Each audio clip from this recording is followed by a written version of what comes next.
तो चलिए शुरू करते हैं आज की ये दिलचस्प गुफ्तगू। आज हम इंसानी तारीख के उन अजीम तरीन वाक़यात पर रोशनी डालने वाले हैं जिनका सीधा ताल्लुक हज और कुर्बानी से है।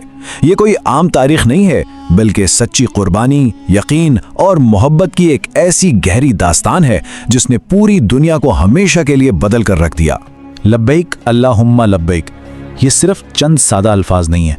सोचिए ज़रा, ये एक ऐसी गूंज है जो लिटरली हज़ारों सालों से रेगिस्तानों में मुसलसल गूंज रही है।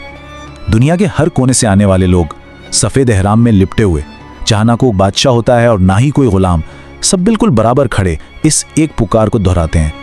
कैसी अजीब और खूबसूरत बात है ना। लेकिन क्या कभी हमारे जहन में ये सवाल आया है कि ये सब आखिर शुरू कहाँ से हुआ? इन विशाल आलमी इज्तिमात और कुर्बानी की रस्मों की असल बुनियाद क्या है? चलिए हजारों साल पीछे चलते हैं, एक ऐसी कहानी की गहराई में उतरते हैं जो दरअसल हमें जिंदगी का एक इंतहाई अजीम सबक देती है। तो हमारी कहानी का पहला हिस्सा है एक अजीम पुकार। ये दरअसल मुकम्मल यकीन और बेमिसाल कुर्बानी की बुनियादी दास्तान है। इस सारे तारीखी सफर के बिल्कुल मरकज में एक अजीम शख्सियत है, हजरत इब्राहीम अलैहिस्सलाम। इन्हें खलील यानी अल्लाह का दोस्त का लक़ब दिया गया, और वजह उनकी पूरी जिंदगी की खालिस इबादत। जरा तसव्वुर करें, एक ऐसे दौर में जब हर तरफ सिर्फ पत्थरों के बुतों की पूजा आम थी, उन्होंने बिल्कुल अकेले तौहीद यानी सिर्फ एक खुदा की इबादत का ऐलान किया। और जाहिर है ये रास्ता कोई फूलों की सेज तो था नहीं। उन्हें ऐसी सख्त आजमाइशों का सामना करना पड़ा कि सुनकर ही हैरत होती है। तौहीद की तबलीग पर उन्हें आग में डाला गया, अपना आबाई वतन छोड़ना पड़ा, और फिर लंबा सफ़र करते करते वो मक्का की एक बिल्कुल सुनसान बंजर वादी तक जा पहुंचे। लेकिन दिलचस्प बात यह है कि हर आने वाले इम्तिहान ने उनके यकीन को पहले से भी ज़्यादा पुख्ता कर दिया। आगे बढ़ते हैं इब्राहीम के सफ़र की तरफ, वो अजीम आजमाइश जिसने आज के मक्का और इन रस्मों की बुनियाद रखी। अब इस मंजर को अपने जहन में लाइए। जलते हुए रेगिस्तान, झुलसाती हुई तेज गर्म हवाएं और एक ऐसी सुनसान खामोशी जो ख़त्म होने का नाम ही नहीं लेती।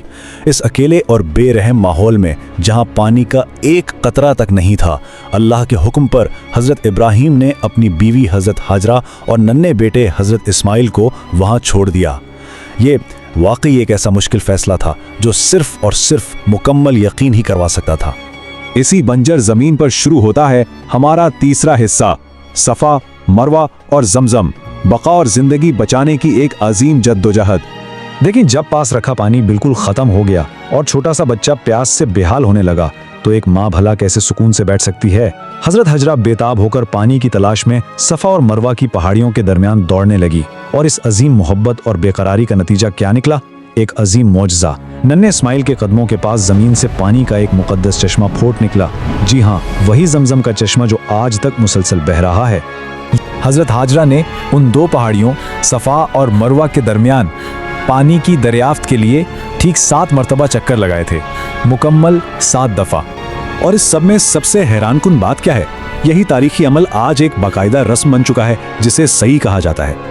सोचिए, आज लाखों लोग हज के दौरान ठीक इसी तरह सफ़ा और मरवा के दरमियान 7 चक्कर लगाते हैं, बिल्कुल एक माँ की उस अजीम और बेचैन तलाश को याद करते हुए।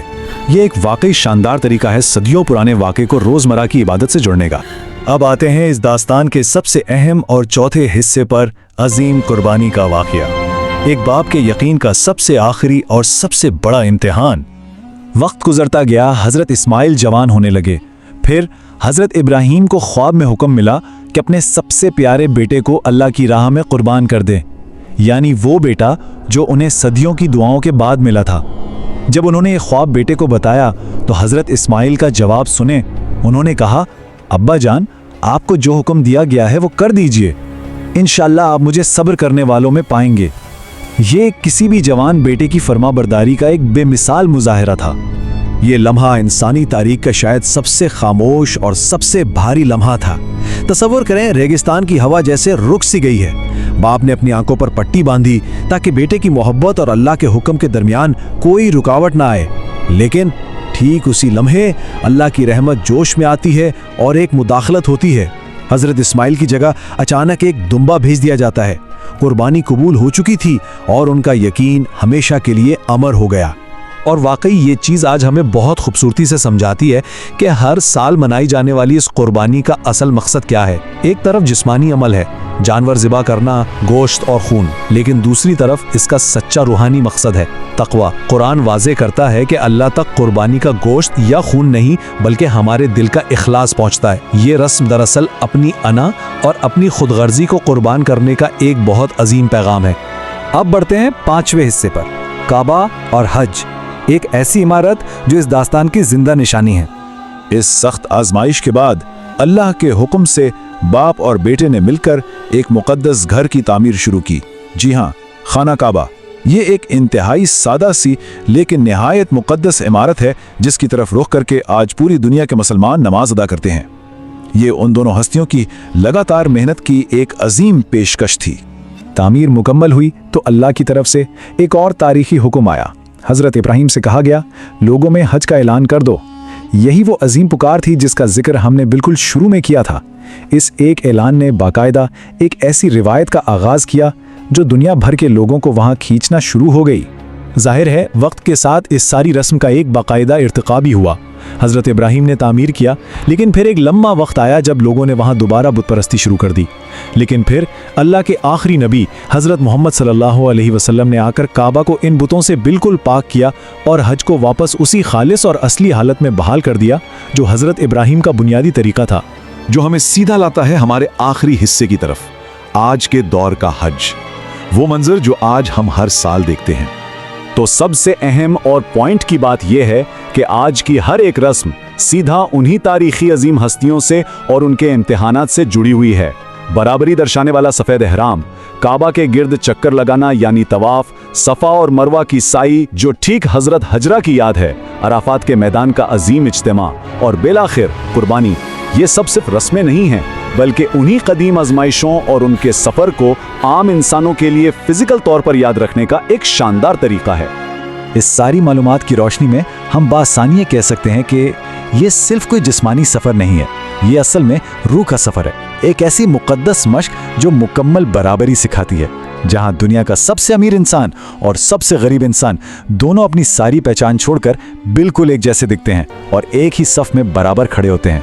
تو آج کی اس دلچسپ گفتگو کو ہم اس اہم سوال پر ختم کرتے ہیں، جب آج دنیا بھر سے لاکھوں لوگ اکٹھے ہو کر اس ابدی پکار لبیک اللہم لبیک کو دہراتے ہیں، تو ہمیں خود سے یہ پوچھنا چاہیے، یہ ہزاروں سال پرانی کہانی ہماری اپنی زندگی، ہمارے یقین اور ہماری سوچ کو کیسے تبدیل کرتی ہے؟ کیا ہم اپنے دلوں میں بھی کبھی اس قربانی کا اخلاص لا سکتے ہیں جو حضرت ابراہیم نے سکھایا تھا؟ ذرا غور ضرور کیجیے گا۔ ان سلائیڈز کے ذریعے ان عظیم واقعات کا یہ تجزیہ یہیں ختم ہوتا ہے۔ مجھے امید ہے اس وقت نے آپ کو کچھ نیا سوچنے اور سمجھنے کا بہترین موقع ضرور دیا ہوگا۔